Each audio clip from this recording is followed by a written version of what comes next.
सीतायन अनकही कहानी। लेखिका चित्रा बनर्जी दिवाकरुनी। चैप्टर 11। मैंने कुछ ही कदम चले थे कि मुझे रुकने के लिए मजबूर होना पड़ा। मेरे रास्ते में एक छोटी सी महिला खड़ी थी जो अपनी पीठ के कुबड़ के भार से झुकी हुई थी। मैंने उसे तुरंत पहचान लिया, भले ही हमारी पहले कभी मुलाकात नहीं हुई थी। मंथरा। वह अपने ओहदे से कहीं अधिक भड़कीले लाल रेशमी वस्त्र में सजी हुई थी और अपनी गर्दन पर मोतियों की एक शानदार दोहरी माला पहने हुए थी। वे मोती परिचित लगे और कुछ देर बाद मुझे एहसास हुआ कि ये वही माला है जिसे मैंने आखिरी बार कैकेयी के गले में देखा था। कैकेयी की जासूस मुझसे क्या चाहती थी? नमस्ते राजकुमारी और बधाई हो, मंथरा ने कहा। उसने मुझे एक झुककर प्रणाम किया जो मुझे अतिशयोक्तिपूर्ण और लगभग एक व्यंग्य की तरह लगा, लेकिन शायद मैं ये सब सिर्फ इसलिए सोच रही थी क्योंकि उसकी कुबड़ वाली पीठ ने मुझे असहज कर दिया था। मैंने उसे एक गरिमापूर्ण मुस्कान देने की कोशिश की। उसकी विकृति और लोग उसके कारण उससे जिस तरह नफरत या डर दिखाते थे, यह उसकी गलती नहीं थी। मैं आपके लिए दशरथ का संदेश लाई हूँ, मंथरा ने कहा। मुझे उसके द्वारा राजा के नाम को इतनी सहजता से लेने पर आश्चर्य हुआ। ये किसी सेविका के लिए, चाहे वो कितनी भी प्रिय क्यों न हो, अपमानजनक था। मंथरा ने आगे कहा, आपको महारानी कैकेयी के कक्षों में उपस्थित होना है जहाँ राजा ने रात बिताई। राम को भी वहाँ बुलाया गया है। मेरे साथ चलिए। पिछली रात देखे गए मेरे विचलित करने वाले सपने की झलक मेरे मन में उभरी। मैं मंथरा के पीछे जाना नहीं चाहती थी। मैं उस पर भरोसा नहीं करती थी। इससे समारोह में देर हो जाएगी। मैंने विरोध किया। चिंता मत कीजिए, आपके पास काफी समय होगा, मंथरा ने कहा। उसके चेहरे पर मुस्कान से ज्यादा व्यंग्य भरा भाव था। वह संकरी सीढ़ी से होती हुई अप्रत्याशित तेजी से आगे बढ़ी। राम का राज्याभिषेक अभी होने वाला नहीं है। जिस बरामदे से होकर हम चल रहे थे वो महल के एक किनारे पर था। वहाँ से सड़क का दृश्य साफ दिख रहा था। संगीत यहाँ और भी तेज था। पुरुष और महिलाएं सड़क पर नृत्य कर रहे थे और फूलों की पंखुड़ियां बिखेर रहे थे। एक समारोहिक द्वार जो चमकीले कपड़ों और रंगीन झंडों से सजाया गया था, खड़ा था। मुझे अंदाजा हुआ कि राम और मुझे वहीं से रथ यात्रा शुरू करनी थी। मंथरा ने एक पल के लिए रुककर उत्सव का आनंद लिया। आह, ये मूर्ख जनसमूह, ये जल्दी ही किसी और धुन पर नाचेंगे। सचमुच अज्ञानता ही आनंद है ना? उसके शब्दों ने मेरे शरीर में एक सिहरन पैदा कर दी। मैं उससे पूछना चाहती थी कि उसका मतलब क्या है, लेकिन मुझे पता था कि यही वह चाहती थी। मैं उसे ये संतोष नहीं देना चाहती थी। मैंने अपने होंठ भींच लिए और चुपचाप उसके पीछे चल पड़ी। हमारे कार्यक्रम में इस मोड़ का कारण कुछ ही मिनटों में स्पष्ट हो जाएगा। शायद कैकेयी हमें कोई शादी का उपहार देना चाहती थी। हमें अपने कक्षों में बुलाकर इसे देना उसकी ताकत दिखाने का तरीका था, खासकर ये जानते हुए कि कौशल्या के रानी माता बनने के बाद उसकी अहमियत कम हो जाएगी। लेकिन मेरा सपना बार बार लौटकर मेरे दिमाग में आ रहा था। दशरथ घुटनों के बल बैठे हुए, उनके चेहरे पर वो डर और बेबसी का भयानक भाव।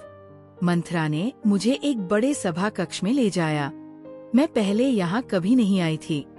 पिछली बार कैकेयी ने मुझे एक छोटे से कमरे में बुलाया था। ये स्थान भव्य और औपचारिक था। कैकेयी ने इसे एक शाही दरबार की तरह सजाया था, जिसमें चमकदार जटिल डिजाइन वाले पत्थर के फर्श और विशाल नक्काशीदार फर्नीचर थे। लेकिन आज चमकदार फर्श और दीवारों के बावजूद और बड़ी बड़ी खिड़कियों से बाहर के उत्सवों से गूंजते सुनहरे दिन के बावजूद ये अजीब तरह से धुंधला लग रहा था। दशरथ स्वर्णिम सिंहासन पर बैठे थे। मैंने उन्हें प्रणाम किया, लेकिन उन्होंने मुझे देखा ही नहीं। मैं उनकी उम्र देखकर चौंक गई। उनके चेहरे के चारों ओर के बाल पहले से अधिक सफेद लग रहे थे। उनके गालों पर बिखरी हुई दाढ़ी थी और उनकी आंखें धुंधली और बेध्यान थीं। एक रात में वह दशकों के बूढ़े लग रहे थे। क्या वो अचानक बीमार पड़ गए थे? या किसी प्रकार के आघात का शिकार हुए थे? पिता, मैंने पुकारा और उनकी ओर भागी, लेकिन कैकी ने फुर्ती से मेरे और उनके बीच आकर रोक दिया। राजा के विपरीत वो जवान और सजीव लग रही थीं, पहले से कहीं अधिक सुंदर। उनका चेहरा दमक रहा था और उन्होंने भारी सोने की साड़ी और ढेर सारे आभूषण पहने हुए थे। बैठो, उन्होंने एक चमचमाती मुस्कान के साथ कहा और मुझे एक नीची कुर्सी पर बैठा दिया, जो स्पष्ट रूप से भावी रानी के लिए उपयुक्त नहीं थी। राम किसी भी क्षण यहाँ होंगे और फिर हम शुरू करेंगे। मंथरा, सीता को कुछ पीने के लिए दो। मैंने विनम्रता से मना करने की कोशिश की, केवल कैकी द्वारा योजना बनाई गई औपचारिकताओं को जल्दी से खत्म कर वहां से निकलने की इच्छा रखते हुए। वशिष्ठ ने हमें देर न करने की चेतावनी दी थी। मेरी शादी की तरह आज भी शुभ मुहूर्त बहुत छोटा था, लेकिन मंथरा ने पहले ही एक ठंडी चांदी की गिलास, जो अनार के रस से भरी थी, मेरे हाथों में थमा दी। असभ्य दिखने से बचने के लिए मैंने खून जैसे लाल तरल का एक अनिच्छुक घूंट लिया। तभी राम कमरे में आ गए। उनकी उपस्थिति ने मुझे बेहतर महसूस कराया। अब जब वो आ गए थे, वो सब कुछ संभाल लेंगे। जो कुछ भी गलत था वो सही हो जाएगा। मैं मुस्कुराते हुए खड़ी हो गई, लेकिन उन्होंने मुझे देखा भी नहीं। उनकी चिंतित आंखें दशरथ पर टिकी थीं। पिताजी, मैंने आपका बुलावा मिलते ही आ गया। क्या हुआ? दशरथ ने कुछ नहीं कहा, लेकिन उनके चेहरे पर एक कड़वाहट उभरी और उनकी आंखों में आंसू भर आए। उन्होंने अपने कांपते हुए हाथ आगे बढ़ाए और राम उनके सामने घुटनों के बल बैठकर उनके हाथों को कसकर पकड़ लिया। कैकी माँ, क्या मेरे पिता बीमार हैं? मैं जानता हूँ कि आप एक कुशल वैद्य हैं और आप उनका अच्छी तरह ख्याल रख रही होंगी, लेकिन शायद हमें किसी और को बुलाना चाहिए। राजा के होंठ हिले, हालांकि कुछ बोलने में वह असमर्थ थे। अंततः उन्होंने कहा, उनकी आवाज धीमी और कठोर थी, वैद्य, वह तो मेरी सारी बीमारियों की जड़ है। राक्षसी, वही मेरी मौत का कारण बनेगी। जिस दिन मैंने उससे विवाह किया, मैं उसे कोसता हूँ। क्या समस्या है? राम ने पूछा। उनकी आवाज में हमारे दोनों के समान झटका था। कोई भी समस्या हो, मैं वादा करता हूँ कि मैं आपकी मदद करूँगा। लेकिन राजा ने शर्मिंदगी से सिर झुका लिया। वो ऐसा प्रतीत हुआ मानो वो अपने भीतर की दुनिया में चले गए हों, जहाँ हम में से कोई भी मौजूद नहीं था। इसके बजाय कैकी ने बात की। सचमुच राम, केवल तुम ही दशरथ की मदद कर सकते हो। वर्षों पहले मैंने उनकी जान 2 बार बचाई थी और उन्होंने मुझे 2 वरदान देने का वचन दिया था। आज मैंने उन्हें मांगा है, लेकिन उन्हें केवल तुम ही पूरा कर सकते हो। रघु वंश के पुरुष अपने वचनों का पालन करने पर गर्व करते हैं। अब उनकी प्रतिष्ठा तुम्हारे हाथों में है। राम ने धीरे से अपने पिता का हाथ छोड़ दिया और खड़े हो गए। मैं देख सकती थी कि वह कुछ कहने वाले हैं। उनके चेहरे पर एक गरिमामय, निर्विकार भाव आ गया था, जो मुझे भयभीत कर रहा था। मैं उनके पास भागी और उनका हाथ पकड़ लिया। महल की परंपरा के अनुसार मुझे चुप रहना चाहिए था, लेकिन मुझे इस सब में कुछ गड़बड़ महसूस हो रही थी। जब तक वो क्या चाहती है, ये न जान लो, कोई वादा मत करो, मैंने जोर देकर फुसफुसाया। उन्होंने मेरे हाथ पर अपना हाथ रखा, लेकिन मेरी ओर देखा नहीं। इसके बजाय उन्होंने कैकी से बात की। कैकी माँ, आपकी इच्छा पूरी करने के लिए आपको रघुवंश की प्रतिष्ठा का उल्लेख करने की आवश्यकता नहीं है। उन्होंने हल्की डांट भरी आवाज में कहा, मैं अपने पिता के वचन को निभाने में उनकी मदद करने के लिए कुछ भी करूँगा।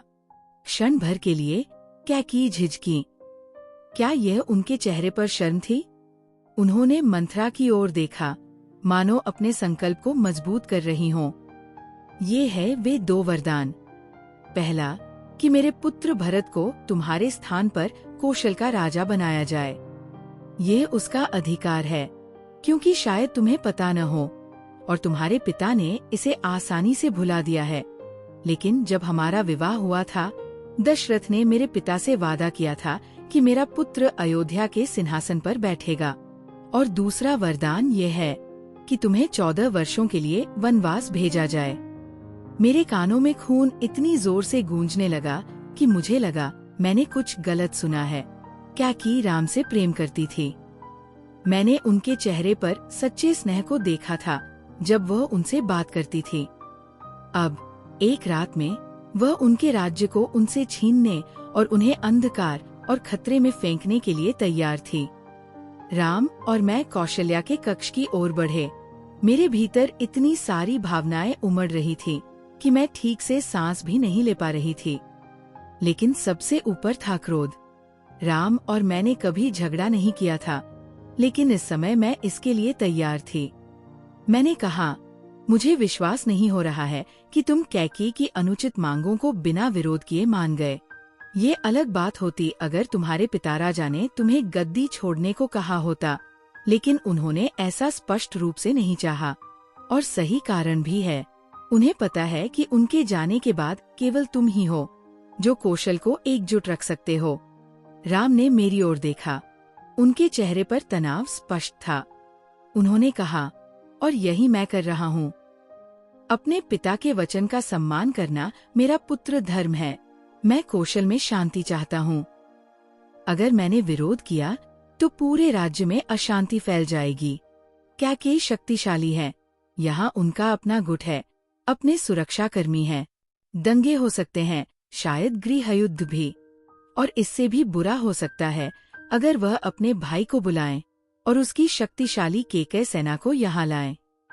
मैं इतनी मौत और विनाश का कारण नहीं बन सकता। लेकिन मैंने गुस्से में कहना शुरू किया। उन्होंने प्यार से मेरा हाथ पकड़कर मुझे शांत किया। मुझे पता है कि ये तुम्हारे लिए एक झटका है, प्रिय। इस समय मुझे तुम्हारी ताकत और शांति की जरूरत है। मुझे तुम्हारे समर्थन की जरूरत है, मेरी पत्नी। मैंने उनकी आंखों में देखा और पाया कि उनकी दृढ़ता के नीचे वे भी चिंतित थे। वे भी नहीं जानते थे कि आगे क्या होगा। वे भी इस विश्वासघात से जूझ रहे थे। मैंने अपने दुख और डर को किनारे रख दिया। बाद में मैंने खुद से कहा, मैं बाद में इनसे निपटूंगी। मेरा कर्तव्य स्पष्ट था और वह राम की तुलना में आसान था। मेरा केवल एक ही उद्देश्य था, राम को इस चुनौती का सामना करने में मदद करना। मैंने उनका चेहरा अपने हाथों में लिया और उन्हें चूमा। मुझे कोई फर्क नहीं पड़ा कि कौन देख सकता है। जिस विपत्ति में हम फंसे थे, उसने सामाजिक औपचारिकताओं की चिंता को भस्म कर दिया था। जो भी तुम तय करो, मैंने उनसे कहा, मैं तुम्हारा साथ दूंगी। तुम्हारे निर्णय के परिणाम जो भी हों, हम उन्हें साथ मिलकर संभालेंगे। मैंने अपनी हथेलियों से निकलने वाली ऊर्जा को राम के सिर में घूम रहे विचारों की आंधी में प्रवेश करते हुए महसूस किया। ये मुझे कमजोर नहीं कर रही थी, जैसा कि मैंने सोचा था। इसके बजाय इसने मुझे और मजबूत किया। यही तो प्रेम का जादू था। देने वाला पाने वाले से अधिक हासिल करता है। हाथों में हाथ डालकर हम कौशल्या को ये समाचार देने चले। कौशल्या के कक्ष धूप, संगीत और महिलाओं की उपस्थिति से महक रहे थे। उनकी अपनी संगिनी और कई छोटी रानियां भी, जो उन्हें सम्मान देने आई थीं, ये सोचकर कि वह रानी माँ के पद पर आसीन होने वाली है। वे शुभकामना गीत गा रही थीं और मिठाइयाँ खा रही थीं। लेकिन हमारे प्रवेश करते ही पीछे पीछे खाट पर घायल राजा को ले जाते हुए सेवकों को देखकर वे स्तब्ध हो गई। कौशल्या, जो हमारे माथे पर कुमकुम लगाने के लिए सोने की कटोरी थामे थी, के हाथ से कटोरी गिर गई, जिससे उनकी साड़ी पर एक बदसूरत लाल दाग पड़ गया। वह भी गिर जाती अगर राम ने उन्हें संभाला नहीं होता। कुछ शब्दों में ही उन्होंने कौशल्या को और लक्ष्मण तथा उर्मिला को, जो हमारे साथ राजतिलक सभागार जाने के लिए प्रतीक्षा कर रहे थे, बता दिया कि कैकेयी ने क्या मांगा है और उन्होंने क्या स्वीकार किया है। उर्मिला इतनी स्तब्ध थी कि वो हिल भी नहीं सकी और न कुछ बोल सकी। लेकिन लक्ष्मण का चेहरा गुस्से से काला पड़ गया। ये क्या बकवास है भैया? उन्होंने इतने भयानक स्वर में चिल्लाया कि राम को छोड़कर सब काम गए। आप अपनी गद्दी का अधिकार क्यों छोड़ रहे हैं? सिर्फ इसलिए कि हमारे पिता बुढ़ापे में अपना विवेक खो चुके हैं और हमारी सौतेली माँ के हाथों की कठपुतली बन गए हैं? उन्होंने कैकेयी की इन हास्यास्पद मांगों पर विचार भी कैसे किया? मैंने उनके प्रति अपना सारा सम्मान खो दिया है। आप हमारे भाइयों में सबसे बड़े और सबसे श्रेष्ठ हैं। आप मेरे राजा हैं। बस आदेश दें और मैं अकेले ही भरत को पकड़कर जंजीरों में जकड़कर आपके चरणों में लाकर खड़ा कर दूंगा। जो भी मुझे रोकने की कोशिश करेगा, चाहे वो पैदल सैनिक हो, कोई शक्तिशाली योद्धा हो, या यहाँ तक कि शत्रुघ्न, जिसके साथ मैंने अपनी माँ की कोख साझा की, मैं उन्हें सबको मार डालूंगा। मैं प्रेम के एक और रूप को देख रही थी। यह हमें विनाश करने के लिए तैयार कर देता है, यहाँ तक कि उन लोगों पर भी जिनकी हमें परवाह है, उनकी रक्षा करने के लिए जिन्हें हम सबसे अधिक प्यार करते हैं। क्या यही शक्ति नहीं थी जिसने कैकेयी को राम के खिलाफ जाने के लिए प्रेरित किया ताकि वह अपने बेटे के हित की रक्षा कर सके? क्या यही शक्ति नहीं थी जिसने मंथरा को, जिसके बारे में मुझे संदेह था कि इस पूरे संकट की सूत्रधार वही थी, कैकेयी को निर्देश देने के लिए प्रेरित किया, जिसे वह अभी भी उस मासूम बच्चे के रूप में देखती थी, जिसके लिए उसने अपना पूरा टेढ़ा मेढ़ा जीवन समर्पित कर दिया था? मैं उन घुमावदार रास्तों के बारे में अधिक सीख रहा था जिन पर प्रेम हमें मनुष्यों को खींच ले जाता है, जितना मैंने कभी सोचा भी नहीं था या चाहा भी नहीं था। लक्ष्मण के चेहरे पर चमकती भयंकर दृढ़ता को देखते हुए मैंने प्रार्थना की कि कभी मैं ऐसी निर्दयी उत्साह की राह में न खड़ा हो जाऊं। चुप रहो भाई, राम ने कहा, और हालांकि उनकी आवाज कोमल थी, उसमें दृढ़ता थी। कभी हमारे पिता के बारे में बुरा मत बोलो। उन्होंने अपने जीवन में इतना कुछ हासिल किया है जितना हम कभी नहीं जान पाएंगे, और जैसा कि तुम देख सकते हो, वे पहले से ही दुखी है। तुम्हें भरत से भी क्रोध नहीं करना चाहिए, जो सबसे निर्दोष है। वह राजगद्दी की परवाह नहीं करता, तुम ये जानते हो। मुझे संदेह है कि जब उसे यहाँ हुई घटना के बारे में पता चलेगा तो वो गहरे आहत होगा। विश्वास न होने के भाव से लक्ष्मण ने अपना सिर झुका लिया, जैसे चार्ज करने को तैयार एक सांड। उसे आहत होना ही चाहिए। मैंने उसे बुदबुदाते सुना। जो कुछ भी हुआ है उसके लिए मेरे पिता को दोष क्यों देना? राम ने कहा, क्या हमारे गुरु वशिष्ठ ने हमें नहीं सिखाया कि ऐसी उथल पुथल के लिए कई कर्मों के धागे एक साथ आने चाहिए? तुम्हारे, मेरे, राज्य के, शायद पूरे पृथ्वी के ज्ञानी व्यक्ति इसे शांति से स्वीकार करता है। कौन जानता है कि मैं वन में क्यों जा रहा हूँ और वहाँ किससे मिलूंगा? तुम इस समय इतने दार्शनिक कैसे हो सकते हो? लक्ष्मण चिल्लाए। यही तो कैकेयी गिन रही है, तुम्हारी अधिक विकसित मर्यादा की भावना। तुम्हें उससे लड़ना चाहिए। बचपन से ही तुम केवल यही चाहते थे कि अयोध्या पर शासन करो और उसे अच्छे से चलाओ। तुम उसे खुद से कैसे छीनने दे सकते हो? अपने बारे में भूल जाओ। लेकिन क्या तुम्हें हमारे नागरिकों की परवाह नहीं है, जो प्रतीक्षा कर रहे हैं, नहीं तरस रहे हैं कि तुम उनके राजा बनो? भाई कृपया, राम ने कहा। मैं उनकी आंखों में देख सकता था कि उनके सभी सपनों के टूटने का दर्द झलक रहा था। मेरे पास इस समय ये चर्चा करने का समय नहीं है। मैं केवल इतना कह सकता हूँ कि मेरे लिए चीजों को और कठिन मत बनाओ। इस पर लक्ष्मण ने अपना सिर झुका लिया और कुछ नहीं कहा। वह भी मेरे जैसे प्रेम की बेड़ियों में बंधा हुआ था। अब कौशल्या रोती हुई आगे बढ़ी और राम के हाथ पकड़ लिए। उन्होंने कहा, तुम लक्ष्मण को क्यों डांट रहे हो? वह तो केवल तुम्हारे प्रति अपनी निष्ठा प्रकट कर रहा है, और वो सही कह रहा है।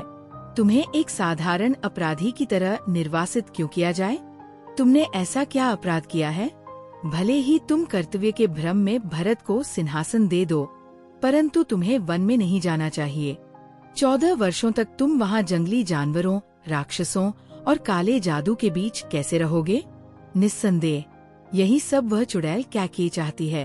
उन्होंने गहरी सांस ली और कहा, यदि तुम इस महल में नहीं रहना चाहते तो ठीक है, मैं भी यहाँ नहीं रहना चाहती। इस सब के बाद चलो तुम, मैं और सीता कौशल के किसी कोने में चले चलते हैं जो अयोध्या से बहुत दूर हो। यदि आवश्यकता हुई तो हम मिट्टी की झोपड़ी में रह लेंगे, या फिर हम मिथिला जा सकते हैं। मुझे विश्वास है कि जनक हमें खुशी खुशी अपने यहाँ रख लेंगे। वहाँ कम से कम तुम सुरक्षित रहोगे। वहाँ कम से कम मैं तुम्हें हर दिन देख सकूंगी। नहीं, मुझे इतनी जल्दी मना मत करो। एक माँ होने के नाते क्या मैं तुम्हारी बड़ी नहीं हूँ? क्या मेरी बात का कोई महत्व नहीं है? तुम्हारा मुझ पर भी तो उतना ही कर्तव्य है जितना दशरथ पर है। राम ने अपनी माँ को गले लगाया। मैं देख सकता था कि उन्हें मना करना कितना कठिन था, पर उनकी आवाज दृढ़ थी। उन्होंने कहा, शांत रहिए और उस शक्ति और बुद्धिमत्ता को खोजिए जो मुझे पता है कि आपके पास है। मेरी प्रिय माँ, आपको अब मेरी मदद करनी होगी। मुझे सही राह पर चलने में मदद कीजिए। जो जैसा आपने ही मुझे सिखाया है, हमेशा आसान नहीं होती। आप जानती हैं कि मेरा पहला कर्तव्य, चाहे मैं आपसे कितना भी प्यार करता हूँ, मेरे पिता के प्रति है, क्योंकि वह मेरे राजा भी है, वह आपके राजा भी है। इसलिए आपको अपना दुख भुलाकर उनके पास जाना चाहिए और मेरे जाने के बाद उन्हें सांत्वना देनी चाहिए। उनकी आवाज में इतनी शक्ति थी कि कौशल्या ने रोना बंद कर दिया। आह, मेरे राम कितने महान राजा बनते। और अब इसके बजाय उन्हें जंगल में संघर्ष करना होगा और शायद वही खत्म हो जाएंगे। कौशल्या सही कह रही थी। 14 साल तक कोई अकेला जंगल में कैसे टिक सकता है? मेरे अंदर इस बर्बादी पर गहरा दुख उमड़ आया। जहाँ तक मेरा सवाल है, राम ने जोड़ा, लेकिन इस बार उनकी आवाज बदल गई थी और उनकी आंखें किसी पारलौकिक दृश्य को देख रही थी। जंगल में जो भी मेरे साथ होगा, उसे मैं अपना भाग्य मानता हूँ। मैं उसे स्वीकार करता हूँ। खैर, तुम इसे अकेले स्वीकार नहीं करोगे, लक्ष्मण चिल्लाए। मैं तुम्हारे साथ जंगल जाऊंगा। और यह मत कहना कि मेरा कर्तव्य यहाँ रहने का है। मेरा कर्तव्य तुम्हारा अनुसरण करना है। मैंने ये तब से किया है जब मैंने रेंगना सीखा था। तुम्हें जंगल में कोई चाहिए जो तुम्हारी देखभाल करे, तुम्हारी रक्षा करे जब तुम आराम करो। और मैं यह करूँगा या कोशिश करते हुए मर जाऊंगा। लक्ष्मण के शब्दों ने राम को उनकी तंद्रा से खींच लिया। बहुत अच्छा भाई, उन्होंने कहा, मैं स्वीकार करता हूँ। तुम्हारे साथ होने से जंगल में मुझे बहुत खुशी होगी। और उन्होंने मुस्कान दी जो हमारे जीवन के उलटफेर के बाद पहली थी। उस मधुर मुस्कान को देखकर, जो मेरे लिए नहीं थी, मुझे ईर्ष्या ने चुभा। कुछ ईर्ष्या भाइयों के बंधन की थी, लेकिन ज्यादातर ये इस बात की थी कि पुरुषों को दुनिया में कहीं भी जाने की आजादी थी।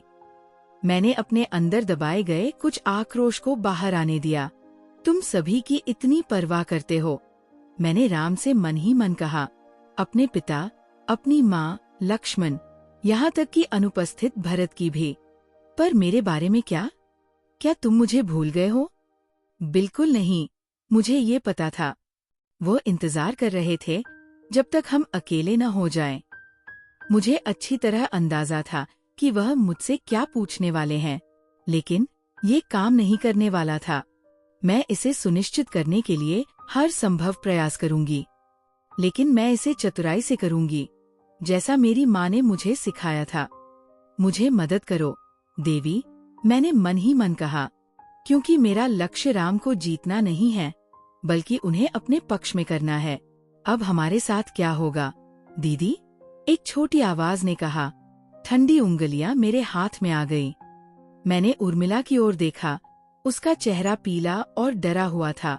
मैं इतनी आसानी से हार मानने वाली नहीं हूँ, मैंने कहा, और तुम्हें भी ऐसा नहीं करना चाहिए। मैंने जल्दी से उसे अपनी योजना बताई, जो हम दोनों बहनों को करनी थी। मैंने उसे शक्ति देने के लिए उसके कंधे को दबाया, उसे उसके कक्षों की ओर धकेला और अपने कक्षों में भागी, अपने पति से सामना करने के लिए।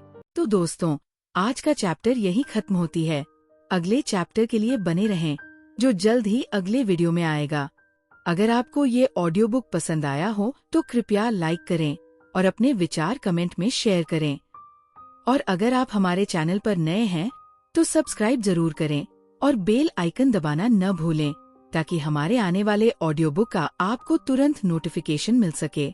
आपका समय देने के लिए धन्यवाद। हम फिर मिलेंगे अगले चैप्टर के साथ।